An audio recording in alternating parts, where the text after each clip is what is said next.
তো তোমাদের কালকে ইন গেম লং মার্চ হবে ঢাকা এডুকেশন বোর্ড অর্থাৎ ঢাকা শিক্ষা বোর্ডে তোমাদের ইন গেম কারণ কালকে হবে তোমাদের লং মার্চ। তো এর থেকে আর হাস্যকর কোনো কথাই হতে পারে না। তোমরা যারা এই আন্দোলনটা করতেছো তোমাদের থেকে বোকা আর কারো কেউই না। তো এর কিছু যৌক্তিক কিছু তথ্য তুলে ধরার চেষ্টা করব এবং শুরুতেই বলবো যে আগেই মন্তব্য করার দরকার নেই, তোমরা সম্পূর্ণ ভিডিওটা দেখো, আমার যুক্তিগুলো দেখো, তারপর যদি তোমাদের মনে হয় যে না আমি কথা ভুল বলতেছি তারপর আমাকে বলো, আমি আমার ভিডিও ডিলিট করে দেবো।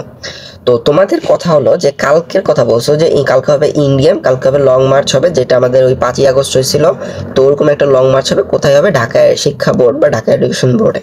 এখন এইটা হওয়ার আগে এই কিছুক্ষণ আগে তোমার এনডিসি যেটা আছে, এনডিসিতে ওদের পোস্ট করে দিচ্ছে যে ওরা ওদের পরীক্ষা দিবে। আর এনডিসি হলো সবার মনে করো যে কলেজের ভিতর বাপ হলো এনডিসি, এনডিসি যেটা বলবে সেটাই হবে। তো যেহেতু এনডিসি বলে দিছে তাই তোমাদের একটা বলে না যে তোমার 30% হবে, এখানে শেষ। তোমার লাউড অ্যান্ড ক্লিয়ারও বলতেছো। তো এখন আমার প্রথম যেই রিয়াকশনটা সেটা হলো সিরিয়াসলি তোমরা ওই ব্যাচ যেই ব্যাচের জন্য এই আনাস পীর বলছিল যে বুকে হাত দিয়ে বল তোর সিলেবাস শেষ হয়েছে কিনা। তাও প্রায় তোমাদের পরীক্ষার 1 বছর আগে মেবি এই কথা বলছিল 24 ব্যাচকে। তো তোমরা হলো ওই ব্যাচ যে তোমাদের সিলেবাস নিয়ে টানাটানি লাগছিল এরকম একটা সময়। এখন তোমাদের দাবিগুলো কি কি? যে 2 মাস আরও সময় লাগলে অ্যাডমিশনে লেট হবে। মানে তোমরা যারা পরীক্ষায় দিতে যাচ্ছ না, তোমরা অ্যাডমিশন নিয়ে চিন্তা করতেছো, অথচ যারা যারা ভালো রেজাল্ট করার মতো স্টুডেন্ট আর কি, যারা অ্যাডমিশনে ভালো রেজাল্ট করে তারা পরীক্ষা দিতে যাচ্ছে। তার মানে তোমরা কোনো মতেই পরীক্ষার পক্ষে না, কোনো কিছুর পক্ষে না, শুধুমাত্র এই পরীক্ষাটা অটোপাস চাওয়ার কিছুই না। তো এখন হলো যারা বিদেশে যাবে, আরেকটা কথা বলছে যে অনেকে যারা বিদেশে হায়ার স্টাডিজের জন্য যাবে তাদের সমস্যা হবে। তো আমার মতে এই নাম্বারটা খুবই কম, আর যারা এরকমভাবে হচ্ছে তাদের সাথে অথরিটি সেটা দেখে নেবে। আর হলো পড়তে মন বসে না, তো এইটা একটা সমস্যা হতে পারে যে এই সময় আসলে হুট করে পড়তে মন বসে না। যে আমার মনে আছে গল্প করতে হয় যে 1971 সালে পরীক্ষার সময় তো আর কি বোর্ডে নাকি পরীক্ষার হলে তারা খাতা দেখে দেখে বই দেখে দেখে পরীক্ষা দিচ্ছে, তাও অনেক পাশ করতে পারে নাই।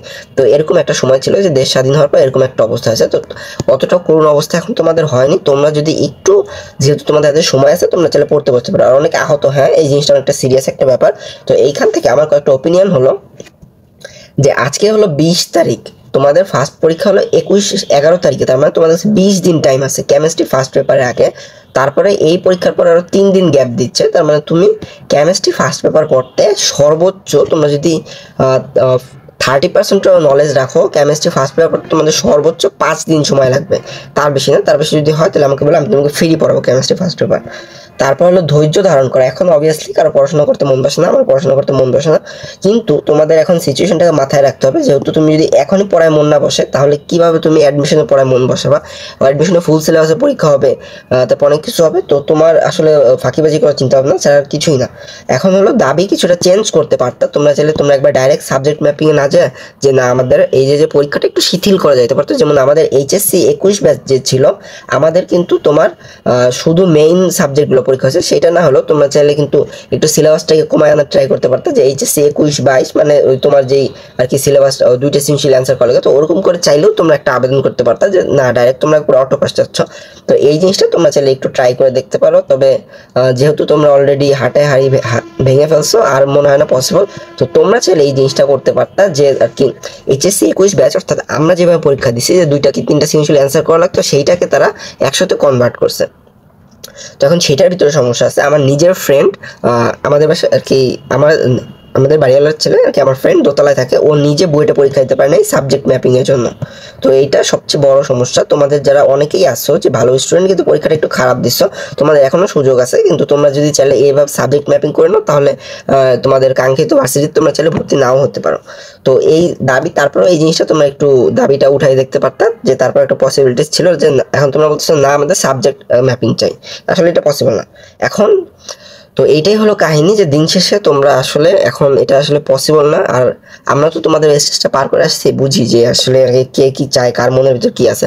না এটা স্বাভাবিক যে অনেকে আহত হয়েছে, আন্দোলন করতে গিয়ে অনেক কিছু করছে, আমরা সবাইকে শ্রদ্ধা করি যে তাদের জন্য এক্সট্রা কিছু করা যেতে পারে। এখন আমার কথা হলো যে দিন শেষে আমাদের আন্দোলনের মেইন ইস্যু ছিল কিন্তু মেধা না কোটা। এখন তোমরা যারা বলতেছো যে আমরা আন্দোলন করছি লেখাপড়া করতে পারি নাই, তো তোমরা কিন্তু এক হিসেবে কোটার আন্ডারে পড়ে যাচ্ছ, যে মেধার আন্ডারে পড়তেছো না।